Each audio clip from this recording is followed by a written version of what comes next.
Selamünaleyküm arkadaşlar. Mutfak robotumuz bozuldu. O yüzden biz de bu şekil yaş pasta yapıyoruz. Kral şantiye!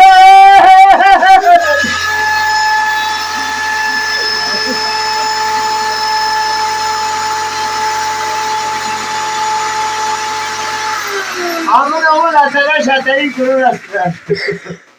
Evet. Sakın bunu denen. Hepsi Yok bu nerede? Bu da oraya götürecek. Ne bu otel? Hayır fazla durdun. Yok bu nerede Allah aşkına? Krem şanti yapmak dedik. Krem şantiden başka her bok oldu. Bak buna bak. Ben bakmıyorum. Nasıl Allah aşkına? Suratına. Sen bu titrek ya. Evet. Ev mahvoldu. Bazı mı?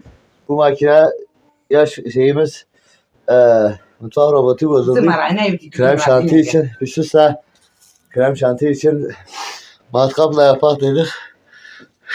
Aynı yedim ama mamasını yemeye çalışan bebek gibi olduk. Yarışma üzere. Ne oldu? Bak. Onun tipi. Oğlum bakın. Bak üstünde burada. Direkler. Üstünü değiştirdi. Üstü berbat oldu. Allah'tan Ne Murat güzeldi öbür bari. odadaydı. Grek hepsinden karıştırdım. Hepsini. Eyvallah. Pahalı kıyafet de gitti. Hadi görüşürüz.